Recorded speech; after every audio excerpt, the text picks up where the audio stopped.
Hello everyone, welcome to FOC classes. This video is for class 12 IT code 802. आज की video में हम discuss करने वाले हैं update, alter and select command. So let us start today's video. सबसे पहले बात करते हैं अपडेट कमांड के बारे में. ये एक DML कमांड है एंड इसे यूज करते हैं एट्रीब्यूट की वैल्यूज को अपडेट करने के लिए. तो देखिए अपडेट हम कहाँ पर करेंगे, जो वैल्यू ऑलरेडी एग्जिस्ट करती है. इसका मतलब है ऑलरेडी हम रिकॉर्ड एंटर कर चुके हैं, बट अब हम उस रिकॉर्ड के किसी पर्टिकुलर एट्रीब्यूट की वैल्यू को चेंज करना चाहते हैं, तब हम यूज करते हैं अपडेट कमांड. सबसे पहले हम इसका सिंटेक्स समझते हैं. तो सिंटेक्स में सबसे पहले लिखेंगे अपडेट कीवर्ड. इसके बाद लिखना है एक्चुअल टेबल का नेम. यहाँ पर जो भी टेबल का नेम है, सपोज करते हैं टेबल का नेम है टीचर, तो आप यहाँ पर लिखेंगे update teacher. Then set keyword लिखना है. इसके बाद लिखना है एक्चुअल कॉलम का नेम. तो यहाँ पर जो भी कॉलम नेम आप अपडेट करना चाहते हैं, मतलब जिस भी कॉलम को आप अपडेट करना चाहते हैं उसका नेम यहाँ पर मेंशन करेंगे. इसके बाद इक्वल टू साइन लगाएंगे और यहाँ पर लिखेंगे उसकी वैल्यू जो आप रखना चाहते हैं. यहाँ पर न्यू वैल्यू रखनी है, ठीक है. अब ये आप कैसे बताएंगे सीक्वल को कि कहाँ पर चेंज करना है, मींस एग्जैक्टली आपको कौन से रो में चेंज करना है. इस चीज़ के लिए आपको बताना होगा वेयर कंडीशन. तो अब आप यहाँ पर वेयर में कंडीशन बताएंगे और इस कंडीशन की हेल्प से सीक्वल ये आइडेंटिफाई करेगा कि ये जो चेंज आपने बताया है ये एग्जैक्टली कौन सी रो में करना है. Okay, so now let us discuss an example. यहाँ पर क्वेश्चन है to update the salary of teacher with teacher ID is equal to 101 to 55,000. इसका क्या मतलब है? सबसे पहले तो हमें यहाँ पर कुछ अपडेट करना है. इसका मतलब हम अपडेट कमांड यूज करेंगे. क्या अपडेट करना है? हमें टीचर टेबल के सैलरी कॉलम को अपडेट करना है एंड यहाँ पर न्यू वैल्यू क्या रखनी है? 55,000 जो यहाँ पर गिवन है. एंड इसमें कंडीशन क्या है? कंडीशन ये है कि टीचर ID 101 होनी चाहिए, ठीक है. तो हमें सभी चीज़ें पता लग गई हैं. अब हम इजीली कमांड लिख सकते हैं. सबसे पहले हम लिखेंगे अपडेट, फिर हमें लिखना है टेबल का नेम जो हमें गिवन है टीचर. इसके बाद सेट कीवर्ड लिखते हैं, फिर लिखते हैं उस कॉलम का नेम जिसे अपडेट करना है. तो यहाँ पर हम किस चीज़ को अपडेट कर रहे हैं? सैलरी को. तो हमने वही लिखा है सैलरी इज इक्वल टू, अब यहाँ पर जो न्यू वैल्यू आपको रखनी है वो रखेंगे 55,000. इसके बाद आप वेयर क्लॉज देंगे. वेयर क्लॉज में हम बताते हैं कि कहाँ पर करना है, मतलब कंडीशन क्या है. तो यहाँ पर कंडीशन लिख देंगे, ये भी हमें क्वेश्चन में एज इट इज गिवन है, और फिर लास्ट में सेमीकोलन के साथ एंड कर देंगे. Okay, now coming to the next command, this is alter command. अब देखिए अभी तक हमने जो डिस्कस की थी वो थी अपडेट कमांड एंड उसमें हम किस चीज़ को अपडेट कर रहे थे? एट्रीब्यूट वैल्यूज को, मींस जो एक्चुअल डेटा वैल्यूज होती हैं हम उन्हें अपडेट कर रहे थे. बट जब हम बात करते हैं ऑल्टर की, तो इसमें हम बात करते हैं कि ये एक DDL कमांड है. एंड ऐसा क्यों? क्योंकि हम यहाँ पर एग्जिस्टिंग टेबल की डेफिनेशन को मॉडिफाई करते हैं.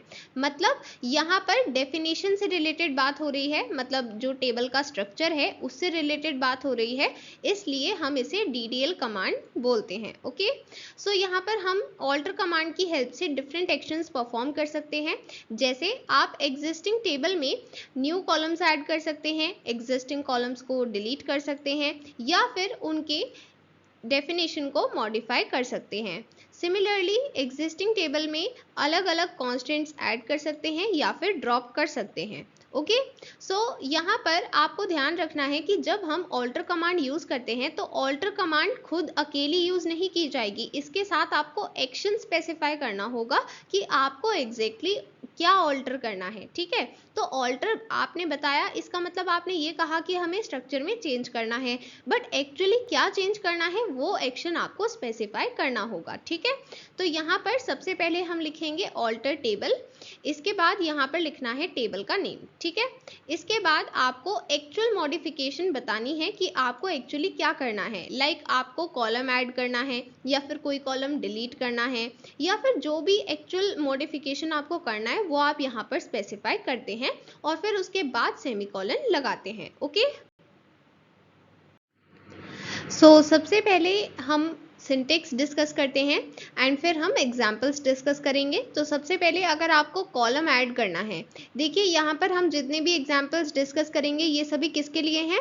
जब ऑलरेडी टेबल बनी हुई है, मतलब हमने ऑलरेडी क्रिएट टेबल कमांड की हेल्प से टेबल क्रिएट कर दी है और अब एग्जिस्टिंग टेबल में, मतलब जो टेबल ऑलरेडी एग्जिस्ट करती है, हमें उसमें चेंज करना है। तो हमने क्रिएट टेबल कमांड में जितने कॉलम स्पेसिफाई किए थे उसके अलावा अब हम और एक कॉलम ऐड करना चाहते हैं, मतलब एग्जिस्टिंग टेबल में कॉलम ऐड करना चाहते हैं। तो इसके लिए क्योंकि एग्जिस्टिंग टेबल में कुछ मॉडिफिकेशन होने वाला है, तो सबसे पहले हम लिखेंगे ऑल्टर टेबल, इसके बाद लिखना है एक्चुअल टेबल का नेम।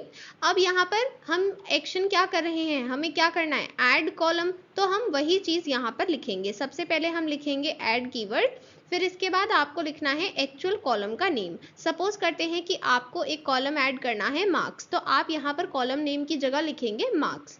फिर आप लिखेंगे उसका डेटा टाइप। यहाँ पर डेटा टाइप लिखना ज़रूरी है, कंपलसरी है, क्योंकि जब भी आप कोई कॉलम ऐड कर रहे हैं तो उसका डेटा टाइप मैंडेटरी है। अगर डेटा टाइप नहीं होगा तो यहाँ पर एरर शो हो जाएगा, ठीक है।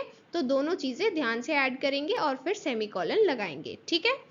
इसके बाद अगर आपको एग्जिस्टिंग टेबल में से कॉलम ड्रॉप करना है, ड्रॉप करने का मतलब है कि आप वहाँ पर कॉलम डिलीट करना चाहते हैं, मतलब उस कॉलम को टेबल से रिमूव करना चाहते हैं, तो यहाँ पर आप ऑल्टर टेबल कमांड यूज़ करेंगे एंड फिर टेबल का नेम लिखेंगे। अब यहाँ पर क्योंकि हम कोई कॉलम डिलीट कर रहे हैं तो हमें वहाँ पर सिर्फ इतना स्पेसिफाई करना है ड्रॉप और फिर उसका कॉलम नेम। यहाँ पर हम डेटा टाइप स्पेसिफाई नहीं करते, ठीक है। कई बार आप इस चीज़ में कंफ्यूज हो जाते हैं कि हमें डेटा टाइप कहाँ पर स्पेसिफाई करना था और कहाँ पर नहीं।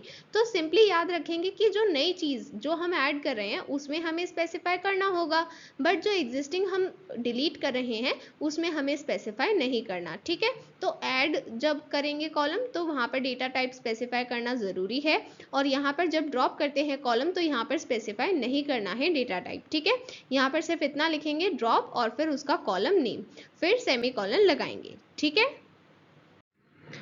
Now here are the examples. सबसे पहले यहाँ पर हमें क्वेश्चन गिवन है add new column for age to an existing table student. तो हमें बताया गया है कि हमें एक न्यू कॉलम एज ये ऐड करना है एंड एग्जिस्टिंग टेबल का नेम है स्टूडेंट। तो यहाँ पर हमें टेबल का नेम गिवन है तो हम सबसे पहले लिखेंगे ऑल्टर टेबल और फिर टेबल का नेम स्टूडेंट।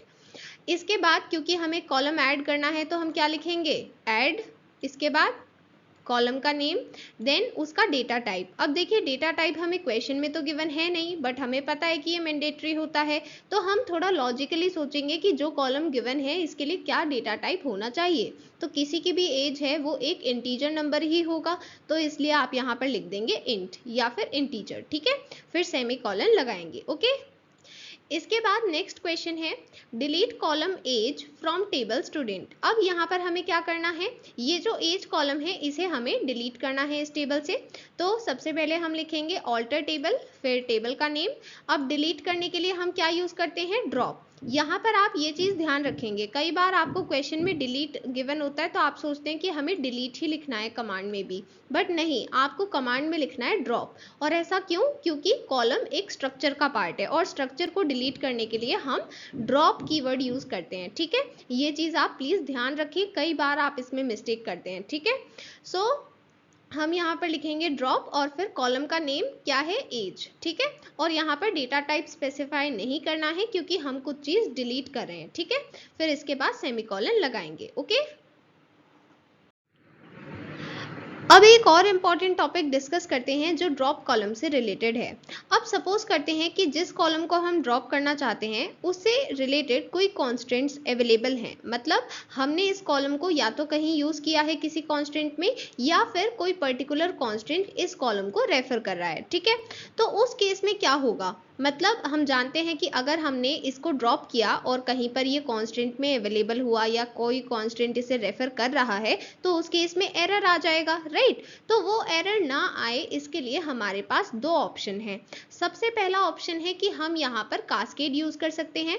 तो कास्केड हमने पहले भी इसके बारे में पढ़ा है। कास्केड का मतलब होता है कि हमें सेम एक्शन रिपीट करना है। तो सेम एक्शन हम किस चीज पर रिपीट करेंगे, ऐसे कॉन्स्टेंट्स जो कॉलम नेम को यूज कर रहे हैं उन पर ये एक्शन रिपीट करेंगे ड्रॉप, और साथ ही ऐसे कोई भी कांस्टेंट जो इस कॉलम को रेफर कर रहे हैं उन पर भी सेम एक्शन अप्लाई करेंगे। ठीक है, तो इसका मतलब क्या है कि अगर हमने यहाँ पर लिखा alter table table name, drop column name cascade, अगर हमने इस तरह की कमांड दी है तो ये जो कॉलम नेम है, मतलब ये जो भी कॉलम है, ये ड्रॉप हो जाएगा और साथ ही साथ क्या होगा, इसको रेफर करने वाले जो भी कांस्टेंट्स थे या फिर ऐसे कांस्टेंट थे जो इस कॉलम को यूज कर रहे थे, वो सभी डिलीट हो जाएंगे, ड्रॉप हो जाएंगे। ठीक है, तो कास्केड का मतलब है कि उन सभी पर भी यही सेम एक्शन ड्रॉप रिपीट हो जाएगा। ठीक है, देन एक और ऑप्शन है हमारे पास, अगर हम ये चाहते हैं कि ये कॉलम तब डिलीट ना हो जब ये कहीं और रेफरेंस किया जाए, तो उस केस में हम रेस्ट्रिक्ट यूज कर सकते हैं। तो रेस्ट्रिक्ट कब यूज करना है, देखिए यहाँ पर हम लिखेंगे सबसे पहले ऑल्टर टेबल कमांड, इसके बाद ड्रॉप लिखेंगे, देन कॉलम नेम स्पेसिफाई करने के बाद रेस्ट्रिक्ट ऑप्शन यूज करेंगे। तो ये रेस्ट्रिक्ट ऑप्शन यूज करने से क्या होगा, ये कॉलम उस केस में डिलीट नहीं होगा जब ये किसी और टेबल में रेफरेंस किया गया है, बट अगर ये कहीं भी रेफरेंस नहीं किया गया तो उस केस में डिलीट हो जाएगा, अगर रेफरेंस किया गया तो डिलीट नहीं होगा। ठीक है, तो ये रेस्ट्रिक्ट सिर्फ तभी इसको ड्रॉप को रेस्ट्रिक्ट करता है, मतलब रोक देता है, जब ये कॉलम कहीं रेफरेंस्ड होगा। Okay, so here are examples. सबसे पहले क्वेश्चन में बोला है drop depth number column from table student, तो यहाँ पर टेबल का नेम गिवन है और जो कॉलम ड्रॉप करना है उसका नेम गिवन है, तो हम सबसे पहले इसके लिए कमांड लिखते हैं alter table student drop depth number. आगे क्या बोला है, along with the constraints using depth number, मतलब हम ये कहना चाहते हैं कि ये जो डेप्थ नंबर कॉलम है इसको डिलीट करने के साथ साथ ऐसे कॉन्स्ट्रेंट्स जो डेप्थ नंबर को यूज कर रहे हैं उन्हें भी डिलीट कर दो। तो यहाँ पर हम क्या कर रहे हैं, यहाँ पर हम सेम एक्शन रिपीट कर रहे हैं कॉन्स्टेंट्स पर, तो इसके लिए हम क्या यूज करेंगे, कास्केड ऑप्शन। ठीक है, तो जहां पर हम कास्केड की बात कर रहे हैं उसमें सिंपल मीनिंग ये है कि जो एक्शन यहाँ पर हो रहा है वही एक्शन उससे रिलेटेड कॉन्स्टेंट्स पर रिपीट हो जाएगा। ठीक है, देन सेमीकोलन लगाएंगे लास्ट में, ये कमांड कंप्लीट हो गई है। Now next question, drop depth number column from table student, तो अगेन हम वही लिखेंगे alter table student drop depth number, but यहाँ पर क्वेश्चन में आगे क्या बोला है, if there is no constant using depth number, मतलब ये कह रहा है कि सिर्फ उसी केस में डिलीट करना जब उसको कोई कॉन्स्टेंट रेफर ना करे या फिर ऐसा कोई कॉन्स्टेंट ना हो जो डेप्थ नंबर को यूज करे, तभी डिलीट करना है, अदरवाइज डिलीट नहीं करना है। तो इसका मतलब क्या है, इसका मतलब है कि हमें रेस्ट्रिक्ट ऑप्शन यूज करना है। तो रेस्ट्रिक्ट ऑप्शन आप कब यूज करते हैं, जब आपको ये बताना है कि अगर कोई कांस्टेंट इसे रेफर कर रहा है तो आप इसे ड्रॉप मत करना, और अगर कोई कांस्टेंट रेफर नहीं कर रहा तो आप इसे डिलीट कर सकते हैं। ठीक है, सो तब हम यूज करते हैं रेस्ट्रिक्ट ऑप्शन। ठीक है, तो आपको कंफ्यूज नहीं होना है कहां पर कास्केड और कहां पर रेस्ट्रिक्ट, सिंपली याद रखेंगे अगर हमें उसके कॉलम नेम को ड्रॉप करने के साथ साथ उसके कॉन्स्टेंट्स को भी ड्रॉप करना है जो उसे यूज कर रहे हैं, तब हम यूज करते हैं कास्केड, और अगर हमें उस कॉलम को सिर्फ उस केस में ड्रॉप करना है जब उसको कोई कांस्टेंट रेफर ना कर रहे हो, या फिर अगर कोई कांस्टेंट उसे यूज नहीं कर रहा है, सिर्फ उसी केस में हम उसे डिलीट करना चाहते हैं, तभी हम यूज करते हैं रेस्ट्रिक्ट। तो रेस्ट्रिक्ट से क्या होगा, अगर कोई भी कांस्टेंट इस डेप्थ नंबर को रेफरेंस कर रहा है या फिर किसी कांस्टेंट में डेप्थ नंबर को यूज किया गया है तो उस केस में ये ड्रॉप नहीं हो पाएगा। Understood? Then next, to drop default value of a column. अब देखिए अगर हम किसी भी कॉलम के किसी भी कांस्टेंट को ड्रॉप कर रहे हैं तो इसका मतलब क्या है कि हम उसके स्ट्रक्चर में चेंज कर रहे हैं, कॉलम के स्ट्रक्चर में। तो यहाँ पर जब हम ऑल्टर टेबल कमांड लिखेंगे इसके बाद हमें लिखना है ऑल्टर। तो ये ऑल्टर हमने क्यों लिखा है, क्योंकि हम यहाँ पर कॉलम की डेफिनेशन में चेंज करने वाले हैं। ठीक है, तो हम यहाँ पर उस कॉलम का नेम मेंशन करेंगे, इसके बाद हमें एग्जैक्टली क्या एक्शन करना है, हमें डिफॉल्ट वैल्यू ड्रॉप करनी है, तो हम यहाँ पर लिखेंगे ड्रॉप डिफॉल्ट। ठीक है, ये कीवर्ड है, ये एज इट इज लिखा जाएगा और फिर सेमीकोलन लगा देंगे। ठीक है, तो ये जो कमांड गिवन है इससे क्या होगा, इस पर्टिकुलर कॉलम के लिए डिफॉल्ट कांस्टेंट ड्रॉप हो जाएगा, मतलब वहां पर कोई डिफॉल्ट वैल्यू नहीं रहेगी। ठीक है, इसके बाद नेक्स्ट है to set default value of a column. अब अगर हमें एग्जिस्टिंग कॉलम के लिए डिफॉल्ट वैल्यू सेट करनी है तो उस केस में हम अगेन ऑल्टर ही यूज़ करेंगे। यहाँ पर लिखेंगे ऑल्टर टेबल, फिर एक्चुअल टेबल का नेम लिखना है, फिर लिखेंगे ऑल्टर, और फिर जिस कॉलम की वैल्यू सेट करना चाहते हैं उस कॉलम का नेम यहाँ पर लिखेंगे। अब यहाँ पर लिखना है सेट, इसके बाद डिफ़ॉल्ट, और फिर जो भी डिफ़ॉल्ट वैल्यू आप प्रोवाइड करना चाहते हैं एक्चुअल वैल्यू आप यहाँ पर लिखेंगे और फिर लगाएंगे सेमी कॉलन। ठीक है, तो ये जो पहली कमांड हमने डिस्कस की, यहाँ पर हमने एग्जिस्टिंग कॉलम की डिफ़ॉल्ट वैल्यू को ड्रॉप किया है, बट ये जो नेक्स्ट कमांड है यहाँ पर हमने क्या किया है, एग्जिस्टिंग कॉलम में न्यू डिफ़ॉल्ट वैल्यू को सेट किया है। ठीक है, then here is the example, drop default constraint for salary column from table employee। तो हमें टेबल का नेम गिवन है एंड हमें यहाँ पर डिफ़ॉल्ट कॉन्स्टेंट डिलीट करना है, ड्रॉप करना है। तो सबसे पहले हम यहाँ पर लिखेंगे ऑल्टर टेबल कमांड, फिर टेबल का नेम लिखेंगे। इसके बाद क्योंकि हम कॉलम की डेफिनेशन में चेंज कर रहे हैं तो हम यहाँ पर लिखेंगे ऑल्टर। इसके बाद लिखेंगे कॉलम का नेम जो हमें क्वेश्चन में गिवन होगा, सैलरी। फिर यहाँ पर हमें क्या ड्रॉप करना है, हमें ड्रॉप करना है डिफ़ॉल्ट वैल्यू, तो हम यहाँ पर लिखेंगे ड्रॉप डिफ़ॉल्ट और फिर सेमी कॉलन लगा देंगे। ठीक है, तो यहाँ पर जो भी डिफ़ॉल्ट वैल्यू होगी वो डिलीट हो जाएगी। इसके बाद नेक्स्ट क्वेश्चन है, change value of default constant for salary column from 30,000 to 60,000 from table employ. अब यहाँ पर क्वेश्चन में हमें दो वैल्यूज़ गिवन है, बट हम सोचेंगे कि हमें कौन सी लिखनी है क्वेरी में, तो आपको क्वेरी में सिर्फ वही वैल्यू लिखनी है जो आपको सेट करनी है। तो आप यहाँ पर लिखेंगे ऑल्टर टेबल, फिर टेबल का नेम ऑल्टर, फिर कॉलम का नेम। अब यहाँ पर लिखना है सेट, इसके बाद डिफ़ॉल्ट, और फिर जो भी वैल्यू आपको सेट करनी है, मतलब जो न्यू डिफ़ॉल्ट वैल्यू आप प्रोवाइड करना चाहते हैं वो आप यहाँ पर मेंशन करेंगे और फिर लगाएंगे सेमी कॉलन। ठीक है,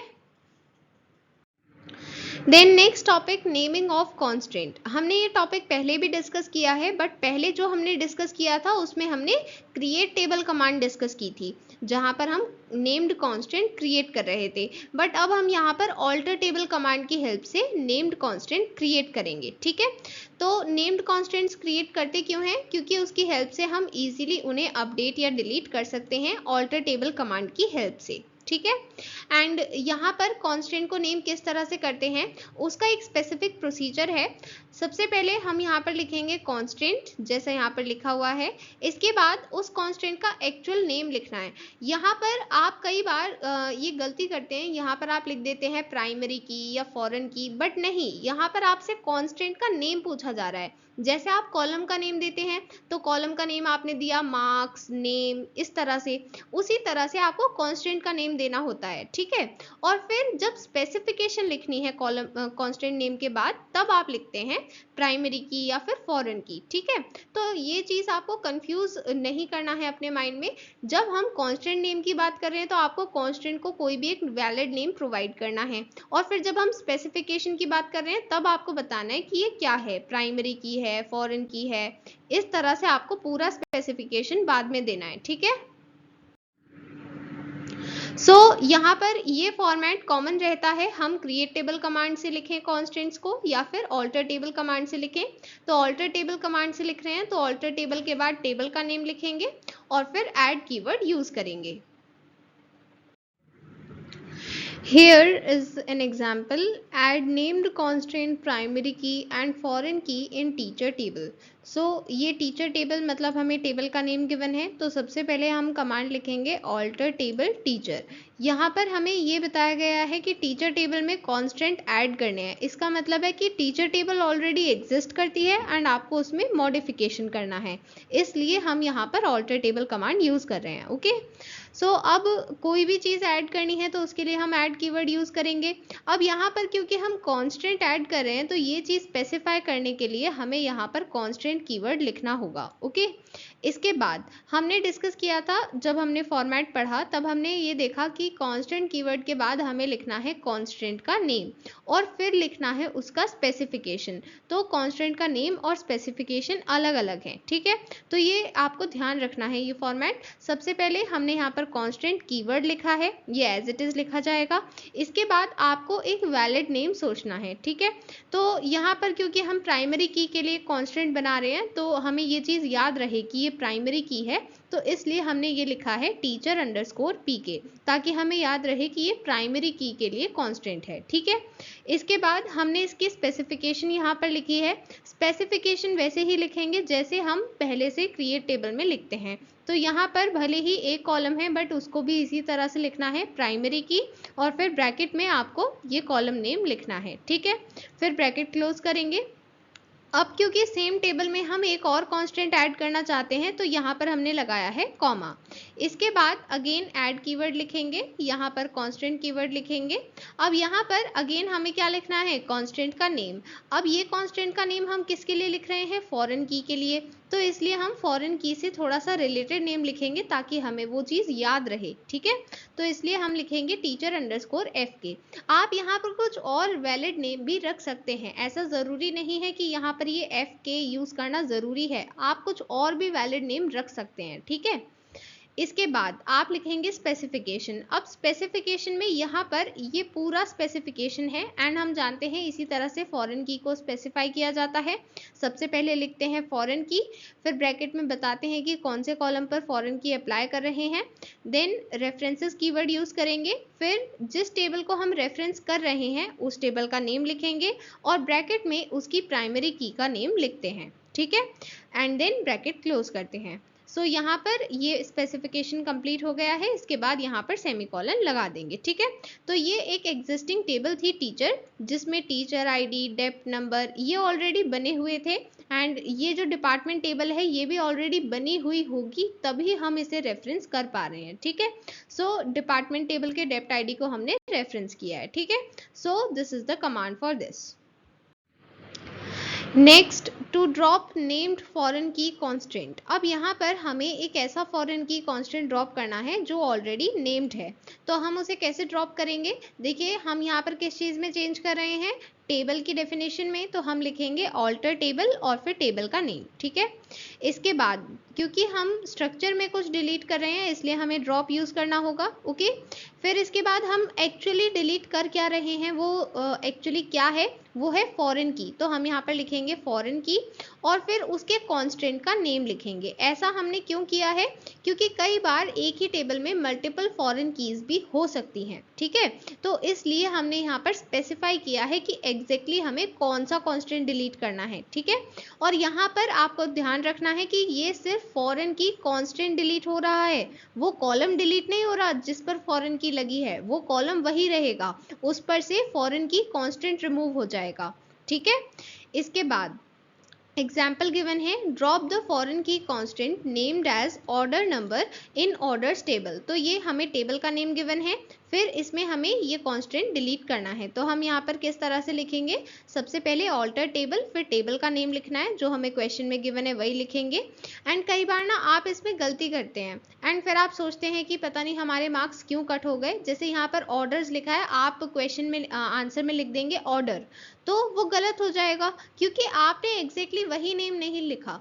तो आप इस चीज़ का बहुत ध्यान रखें क्योंकि कई बार आप यही मिस्टेक करते हैं और फिर आप सोचते हैं कि हमने तो सब कुछ सही लिखा था और हमारे मार्क्स कट गए, बट आपने कुछ ना कुछ गलती की होती है जो आप देखते नहीं हैं, ध्यान नहीं देते, इस वजह से आपके मार्क्स कट हो जाते हैं। ठीक है, तो आपको नेम्स बिल्कुल ध्यान से लिखने हैं। ओके, देन यहाँ पर लिखना है ड्रॉप कीवर्ड, क्योंकि हमें एक कांस्टेंट डिलीट करना है। यहाँ पर लिखेंगे फॉरेन की, मतलब जो कांस्टेंट हम डिलीट कर रहे हैं उसका स्पेसिफिकेशन दिया है फॉरेन की, और फिर यहाँ पर लिखेंगे उसका कांस्टेंट का नेम। ठीक है, तो कांस्टेंट का नेम हमें क्वेश्चन में गिवन है, एग्जैक्टली यही लिखेंगे। ठीक है, फिर सेमीकोलन लगाएंगे। तो इस कमांड की हेल्प से हम क्या कर रहे हैं, ऑर्डर्स टेबल में ऑर्डर नंबर, ये एक फॉरेन की कांस्टेंट था, इसे हम डिलीट कर रहे हैं। ओके,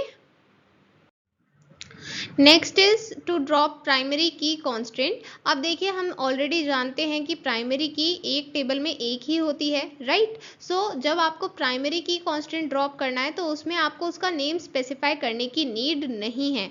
मतलब अगर भले ही आपने primary key constant named constant की तरह क्रिएट किया था, बट फिर भी अगर आपको उसे ड्रॉप करना है तब भी आप उसका नेम मेंशन नहीं करेंगे, क्योंकि एक टेबल में एक ही प्राइमरी की होती है। ठीक है, तो यहाँ पर सिंपली आपको क्या करना है, ऑल्टर टेबल लिखेंगे, फिर टेबल का नेम मेंशन करेंगे, देन ड्रॉप प्राइमरी की और फिर सेमीकोलन लगा देंगे। ठीक है, तो यहाँ पर आपको उसका नेम मेंशन नहीं करना है। ओके, सो यहाँ पर प्राइमरी की कांस्टेंट डिलीट हो जाएगा। Okay,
so here is the first question. यहाँ पर हमें एम्प्लॉय टेबल में सैलरी कॉलम का डेटा टाइप चेंज करना है। ऑलरेडी डेसिमल डेटा टाइप है एंड हमें इसे चेंज करना है इंटीजर में। तो यहाँ पर सबसे पहले, क्योंकि ये एग्जिस्टिंग टेबल है एंड हम उसमें मॉडिफिकेशन कर रहे हैं, तो इसलिए हम लिखेंगे ऑल्टर टेबल। फिर यहाँ पर लिखना है टेबल का नेम एम्प्लॉय। अब नेक्स्ट हमें बताना है कि हमें क्या चेंज करना है, तो हमें यहाँ पर डेटा टाइप चेंज करना है, जिसके लिए हम लिखेंगे मॉडिफाई कॉलम। इसके बाद कॉलम का नेम लिखना है जो हमें क्वेश्चन में गिवन है सैलरी। इसके बाद यहाँ पर लिखना है डेटा टाइप, जो न्यू डेटा टाइप आपको रखना है। तो यहाँ पर हमें डेसिमल ऑलरेडी गिवन है बट हमें उसे चेंज करना है इंटीजर में, तो हम यहाँ पर क्या लिखेंगे, इंटीजर। ओके, फिर इसके बाद सेमीकोलन लगा देंगे। तो इस कमांड की हेल्प से सैलरी कॉलम का डेटा टाइप चेंज हो जाएगा इंटीजर में। ठीक है, इसके बाद next question, change name of salary column to emp_salary in table employee। अब यहाँ पर हमें एम्प्लॉय टेबल के सैलरी कॉलम का नेम चेंज करना है। इसके लिए सबसे पहले हम लिखेंगे ऑल्टर टेबल एम्प्लॉय, फिर रीनेम कॉलम, क्योंकि हमें यहाँ पर उसको रीनेम करना है। फिर यहाँ पर जो ओल्ड कॉलम नेम है वो मेंशन करेंगे। इसके बाद टू कीवर्ड लिखना है और फिर न्यू कॉलम नेम मेंशन करेंगे। तो यहाँ पर एम्प्लॉय टेबल में सैलरी कॉलम का नेम हो जाएगा emp_salary। ओके, लास्ट में सेमीकोलन लगाएंगे। Okay, then next is select command. ये हम तब यूज करते हैं जब हमें डेटाबेस से इंफॉर्मेशन रिट्राइव करनी है। तो सबसे पहले हम यहाँ पर लिखेंगे सेलेक्ट कीवर्ड। इसके बाद जो भी कॉलम्स आपको देखने हैं उन सभी का नेम लिखेंगे। देन फ्रॉम कीवर्ड लिखेंगे और यहाँ पर जितनी टेबल से डेटा एक्सट्रैक्ट किया जाएगा उन सभी का नेम मेंशन करेंगे। इसके बाद वेयर क्लॉज लिखेंगे और यहाँ पर लिखेंगे कंडीशन, फिर सेमीकोलन लगाएंगे। देखिए, सेलेक्ट क्लॉज का मतलब क्या है, सेलेक्ट में हम ये बताते हैं कि हमें कौन कौन से कॉलम्स का डेटा देखना है। ठीक है, और फ्रॉम में हम क्या बताते हैं, फ्रॉम में हम ये बताते हैं कि हम कौन कौन से टेबल से डेटा को पिक कर रहे हैं। अगर यहाँ पर सिर्फ एक ही टेबल से डेटा लिया जाएगा तो सिर्फ एक ही टेबल का नेम मेंशन करेंगे। अगर मल्टीपल टेबल से डेटा लिया जाएगा तो मल्टीपल टेबल्स का नेम मेंशन करेंगे। ठीक है, और कौन सा डेटा, बेसिकली ये कॉलम्स जो हैं आपको ये देखना है कि ये कॉलम्स कौन सी टेबल से आ रहे हैं। अगर ये सभी एक टेबल से हैं तो एक टेबल का नेम मेंशन करें, और अगर ये अलग अलग टेबल से हैं तो आप यहाँ पर अलग अलग टेबल्स का नेम मेंशन करेंगे। और फिर वेयर क्लॉज में कंडीशन देंगे। ये नेसेसरी नहीं है कि आपको कंडीशन देनी ही है, क्योंकि कई बार आपको पूरा डेटा भी सेलेक्ट करना है, तो उस केस में आप वेयर कंडीशन प्रोवाइड नहीं करेंगे। क्यों? क्योंकि आपको वहां पर सारा डेटा सेलेक्ट करना था, कोई स्पेसिफिक कंडीशन नहीं थी। तो कंपलसरी क्या है सेलेक्ट क्लॉज में? सेलेक्ट और फ्रॉम, ये दोनों कंपलसरी हैं, बट वेयर ये ऑप्शनल होता है। अगर कोई कंडीशन है तो देंगे, नहीं है तो नहीं देंगे। ठीक है, सेमीकोलन लास्ट में लगाएंगे। Okay, to retrieve all the information of a table, जब आपको इस तरह की क्वेरी गिवन होती है जहां पर कहा जाए कि आपको सारी इंफॉर्मेशन रिट्राइव करनी है, इसका मतलब है कि आपको यहाँ पर सभी कॉलम्स और सभी रोज को रिट्राइव करना है। ठीक है, तो इसके लिए हम लिखते हैं एस्टेरिस्क। तो सेलेक्ट के बाद आपको ये asterisk mean star symbol use करना है। इसका मतलब होता है कि आप यहाँ पर सभी कॉलम्स की बात कर रहे हैं। ठीक है, फिर यहाँ पर फ्रॉम लिखेंगे और फिर टेबल का नेम लिखेंगे और फिर सेमीकोलन लगा देंगे। यहाँ पर हमने वेयर क्लॉज क्यों नहीं यूज किया है? क्योंकि यहाँ पर ऑल द इंफॉर्मेशन बोला गया है। ऑल द इंफॉर्मेशन का मतलब है कि कोई स्पेसिफिक कंडीशन नहीं है, तो स्पेसिफिक कंडीशन नहीं है इसलिए हमने वेयर क्लॉज नहीं लिखा। तो यहाँ पर हमें सारा डेटा मिल जाएगा। ठीक है, एंड यस, यहाँ पर आपको ध्यान रखना है कि आपको रिट्राइव की जगह डिस्प्ले जैसा कीवर्ड भी मिल सकता है, टू रिट्राइव या फिर टू डिस्प्ले, इस तरह से आपको क्वेश्चन मिल सकता है। तो आपको कंफ्यूज नहीं होना है, रिट्राइव की बात हो, डिस्प्ले की बात हो, वो हम सेलेक्ट क्लॉज ही यूज करेंगे उसके लिए। ठीक है, Here is an example, display all the records of books table। यहाँ पर अभी मैंने आपको बताया कि रिट्राइव गिवन हो या फिर डिस्प्ले गिवन हो, दोनों का मतलब है कि आपको यहाँ पर सेलेक्ट क्लॉज यूज करना है। ऑल द रिकॉर्ड्स मतलब यहाँ पर आपको सभी रिकॉर्ड्स डिस्प्ले करने हैं, मींस आप वेयर क्लॉज यहाँ पर यूज नहीं करेंगे क्योंकि सभी रिकॉर्ड्स है तो कोई स्पेसिफिक कंडीशन नहीं होगी। और यहाँ पर बुक्स टेबल के सभी रिकॉर्ड्स का मतलब ये है कि यहाँ पर आपको सभी कॉलम्स भी डिस्प्ले करने हैं। ठीक है, क्योंकि यहाँ पर आपको किसी स्पेसिफिक कॉलम के बारे में नहीं बताया गया है। तो यहाँ पर हम क्या लिखेंगे? सबसे पहले सेलेक्ट, फिर एस्टेरिस्क मतलब स्टार सिंबल यूज करेंगे। यहाँ पर ये स्टार इसलिए यूज किया है क्योंकि हमें सभी कॉलम्स और सभी रिकॉर्ड्स डिस्प्ले करने हैं। ठीक है, इसके बाद फ्रॉम लिखेंगे और अब यहाँ पर लिखेंगे टेबल का नेम जो हमें क्वेश्चन में गिवन है और उसके बाद लगाएंगे सेमीकोलन। ठीक है, सबसे पहले अब यहाँ पर हम इतना पार्ट समझ चुके हैं, राइट। अब हम डिस्कस करने वाले हैं कि हमें वेयर क्लॉज में कंडीशन कैसे लिखनी है। ओके, यहाँ पर हम दो टाइप के कंडीशन की बात कर रहे हैं। एक कंडीशन जहाँ पर हम न्यूमेरिक वैल्यू को मेंशन करते हैं और एक कंडीशन जहाँ पर हम कैरेक्टर, स्ट्रिंग या फिर डेट वैल्यू को मेंशन करते हैं। ठीक है, सबसे पहले केस की बात करते हैं जहाँ पर न्यूमेरिक वैल्यू को यूज किया जाएगा। तो सपोज करते हैं हम ये कहना चाहते हैं कि इस पर्टिकुलर कॉलम की वैल्यू जहां पर 1 है हमें वो रिकॉर्ड डिस्प्ले करना है। ठीक है, तो हम यहाँ पर क्या लिखेंगे? वेयर, ये तो क्लॉज है, ये तो एज इट इज लिखा जाएगा। इसके बाद आपको लिखना है कॉलम का नेम, जो भी कॉलम नेम है वो यहाँ पर लिखेंगे, फिर इक्वल टू का सिंबल लगाएंगे और फिर यहाँ पर वो न्यूमेरिक वैल्यू मेंशन करेंगे और फिर सेमीकोलन लगाएंगे। ठीक है, यहाँ पर आपने नोटिस किया कि हमने 1 के साथ कोई भी कोट्स यूज नहीं किए हैं, ना ही सिंगल कोट्स ना ही डबल कोट्स। और ऐसा क्यों? क्योंकि यहाँ पर जब हम न्यूमेरिक वैल्यू देते हैं, चाहे वो इंटीजर हो, डेसिमल हो, हम उसके साथ न्यूमेरिक वैल्यू के साथ कोट्स यूज नहीं करते हैं। ठीक है, ये चीज आपको ध्यान रखनी है। ओके, एंड यहाँ पर हमने इक्वल टू सिंबल यूज किया है, बट हम जानते हैं कंडीशन के अकॉर्डिंग हम बाकी रिलेशनल ऑपरेटर्स भी यूज कर सकते हैं। जैसे अगर कंडीशन में कहा गया है कि कॉलम की वैल्यू 1 से ज्यादा होनी चाहिए तो हम ग्रेटर देन का सिंबल यूज करेंगे, कम होनी चाहिए तो लेस देन का, बड़ी होनी चाहिए या फिर उसके बराबर होनी चाहिए तो उसके लिए ग्रेटर देन और इक्वल टू। अब देखिए यहाँ पर आपको ध्यान देना है, आप मैथ्स में जब ग्रेटर देन और इक्वल टू लिखते हैं तो आप कुछ इस तरह से लिखते हैं, राइट। बट जब हम माइस इक्वल की बात करेंगे तो आपको इस तरह से लिखना है, ग्रेटर देन अलग और इक्वल टू उसके बाद। ठीक है, इस तरह से ही लिखना है माइस इक्वल में। और फिर अगर लेस देन और इक्वल टू है तो इस तरह से लिखेंगे। Then not equal to maths में किस तरह से लिखा जाता है? मैथ्स में हम कुछ इस तरह से लिखते हैं, नॉट इक्वल टू। बट यहाँ पर कैसे लिखा जाएगा माइस इक्वल में? या तो आप ये सिंबल यूज कर सकते हैं या फिर इस तरह से एक्सक्लेमेशन मार्क के बाद इक्वल टू लिख सकते हैं, तो इसका मतलब है नॉट इक्वल टू। ठीक है, तो नॉट इक्वल टू के लिए इनमें से कोई भी एक सिंबल यूज कर सकते हैं। Okay, now coming to next, अगर हमें यहाँ पर कैरेक्टर वैल्यूज देनी है या फिर स्ट्रिंग हो, डेट हो, तो उस केस में हम किस तरह से कंडीशन लिखते हैं? तो देखिए इतना फॉर्मेट अगेन यहाँ पर सेम है, वेयर क्लॉज लिखेंगे, फिर जो भी कॉलम है उसका नेम लिखेंगे, इक्वल टू सिंबल लगाएंगे, यहाँ तक सब कुछ सेम है। अब डिफरेंस कहाँ पर है? डिफरेंस है कि हम इस वैल्यू को कोट्स में प्रोवाइड करते हैं। ये जो थी वैल्यू, जब हम न्यूमेरिक वैल्यू की बात कर रहे थे तो इसे हमने कोट्स में नहीं दिया था, बट यहाँ पर हमें कोट्स में वैल्यू देनी है। कैरेक्टर वैल्यू है तो आप सिंगल कोट्स यूज करते हैं, डेट वैल्यू के साथ भी सिंगल कोट्स प्रेफर करते हैं, बट जो स्ट्रिंग वैल्यू होती है वहां पर हम डबल कोट्स भी यूज कर सकते हैं। अब देखिए कई बार ऐसा होता है कि जब आप MySQL के अलावा और कोई डेटाबेस यूज करते हैं तो वहां पर सिंगल कोट्स के अलावा डबल कोट्स एक्सेप्ट नहीं होते हैं, तो इसलिए हर जगह ये प्रेफर किया जाता है कि हम सिंगल कोट्स में ही सभी चीजों को मेंशन करें, कैरेक्टर हो, स्ट्रिंग हो, डेट हो, ठीक है। बट अगर आप स्ट्रिंग को डबल कोट्स में MySQL में मेंशन कर रहे हैं तो कोई प्रॉब्लम नहीं आएगी, ठीक है। सो इन ऑल कहने का ये मतलब है कि आपको न्यूमेरिक वैल्यू को कोट्स में नहीं रखना है, और कैरेक्टर वैल्यू हो या स्ट्रिंग वैल्यू हो या डेट वैल्यू हो उसको आपको कोट्स में रखना है, ठीक है।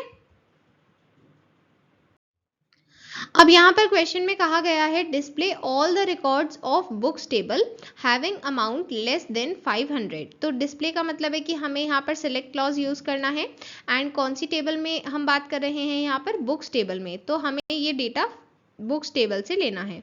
और यहाँ पर क्योंकि हमसे बताया गया है ऑल द रिकॉर्ड्स, इसका मतलब है कि हम यहाँ पर बात कर रहे हैं कि हमें वो सभी रिकॉर्ड्स चाहिए जहां पर अमाउंट 500 से कम है। तो इसका मतलब है हम यहाँ पर एस्टेरिस्क यूज करेंगे। ऐसा क्यों? क्योंकि यहाँ पर हमने कुछ स्पेसिफाई नहीं किया कि हमें स्पेसिफिकली कौन सा कॉलम चाहिए, बट ये कंडीशन के लिए हमने ये स्पेसिफाई किया है कि अमाउंट 500 से कम होना चाहिए, तो हम यहाँ पर कंडीशन के लिए स्पेसिफाई करेंगे वेयर। अब कॉलम का नेम हमें यहाँ पर स्पेशली गिवन नहीं है, बट अगर बोला गया है कि अमाउंट 500 से कम होना चाहिए तो हम एज्यूम कर सकते हैं कि यही कॉलम का नेम है, तो हमने यही नेम मेंशन किया है। और फिर यहाँ पर लिखा है लेस देन 500, तो लेस देन को इस साइन से इंडिकेट करते हैं और फिर 500 लिख देंगे और फिर सेमीकोलन लगाएंगे, ठीक है। तो यहाँ पर क्या होगा कि हमें उन सभी बुक्स के रिकॉर्ड्स को डिस्प्ले किया जाएगा जिसमें अमाउंट 500 से कम होगा, ठीक है। Then next question, display all the records of movies table having genre drama। अब यहाँ पर अगेन हमें सारे रिकॉर्ड्स डिस्प्ले करने हैं मूवीज टेबल के।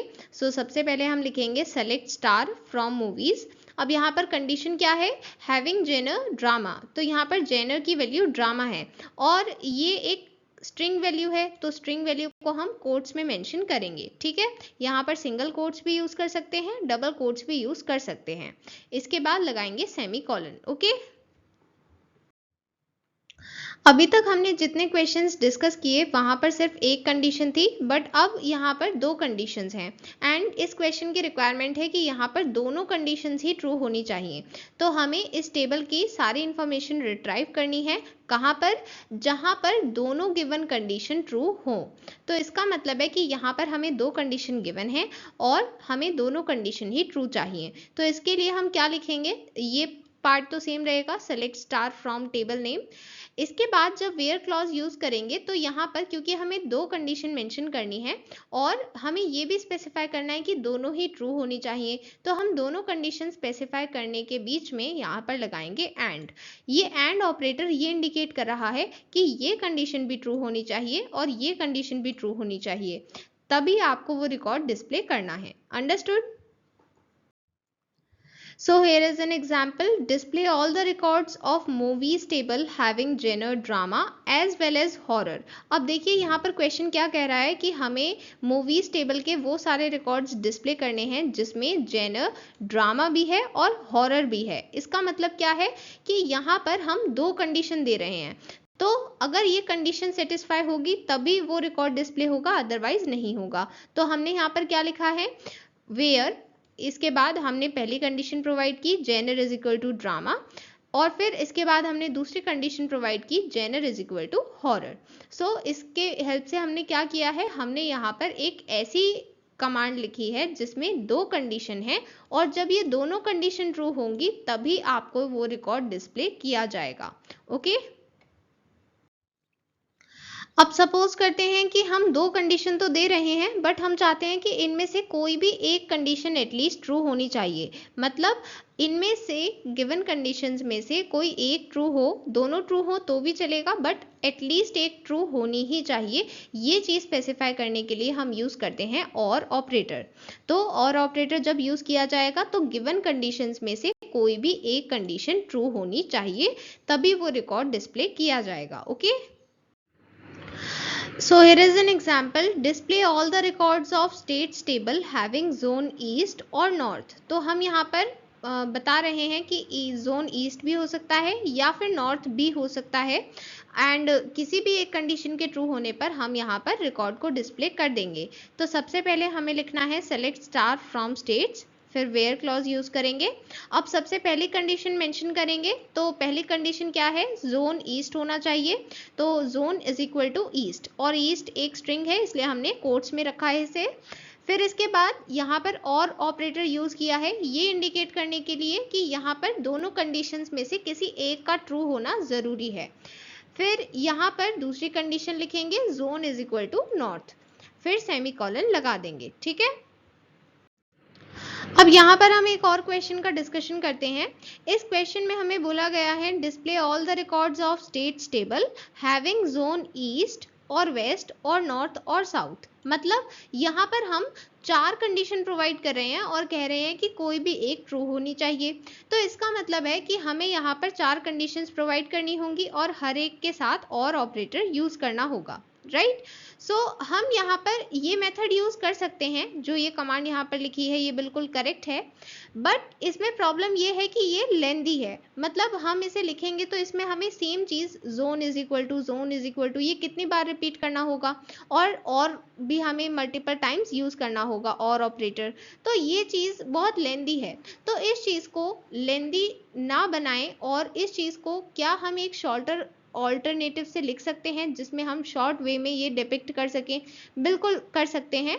तो यहाँ पर हम क्या करेंगे, हम इस कमांड को नहीं लिखेंगे जहाँ पर हमें मल्टीपल टाइम्स और यूज करना है, मल्टीपल टाइम्स सेम कॉलम का नेम मेंशन करना है, हम ये यूज नहीं करेंगे। इंस्टेड हम यहाँ पर क्या करेंगे, वेयर क्लॉज स्टार्ट करेंगे, यहाँ पर लिखेंगे जोन मतलब कॉलम का नेम, फिर यहाँ पर लगाएंगे इन ऑपरेटर। अब ये जो इन ऑपरेटर है ये क्या इंडिकेट कर रहा है कि यहाँ पर इन सभी वैल्यूज में से जो हमने ब्रैकेट में लिखी हैं, इन सभी वैल्यूज में से कोई भी एक वैल्यू होगी तो आप उस रिकॉर्ड को डिस्प्ले कर दें। तो यहाँ पर हमने क्या किया है, मल्टीपल और कंडीशंस को इन ऑपरेटर की हेल्प से एलिमिनेट कर दिया है।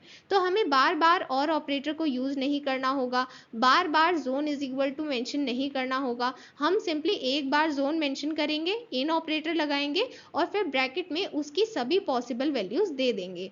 तो कोई भी एक वैल्यू मैच करेगी तो वो रिकॉर्ड डिस्प्ले हो जाएगा। ठीक है, तो जब भी आपको मल्टीपल और कंडीशंस गिवन हो उसकी जगह आप इन ऑपरेटर यूज कर सकते हैं। ठीक है,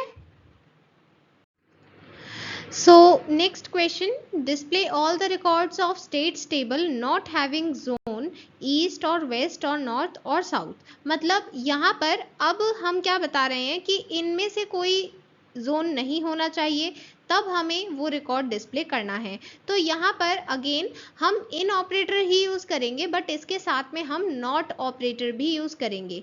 मतलब हम यहाँ पर नॉट इन यूज करेंगे, एंड ऐसा क्यों, क्योंकि हम ये स्पेसिफाई करना चाहते हैं कि यहाँ पर जोन की वैल्यू इनमें से नहीं होनी चाहिए, ईस्ट नॉर्थ वेस्ट साउथ इनमें से कोई वैल्यू ना हो और कोई भी वैल्यू हो सकती है। ये चीज स्पेसिफाई कर रहे हैं हम नॉट इन ऑपरेटर की हेल्प से। ठीक है, तो जब भी हमें इस तरह से गिवन होगा कि मल्टीपल कंडीशंस हैं और उस मल्टीपल कंडीशंस में से कोई भी ट्रू ना हो तब हमें वो रिकॉर्ड डिस्प्ले करना है, तो हम यूज करते हैं नॉट इन। ठीक है, मल्टीपल कंडीशंस हैं और हमें उनमें से कोई भी ट्रू नहीं चाहिए। ठीक है, so that was all for today. आज की वीडियो में हमने update alter and select command discuss की। इसके बाद हम नेक्स्ट वीडियो में फर्दर कमांड्स को डिस्कस करेंगे। Will meet you soon in the next video, till then bye bye.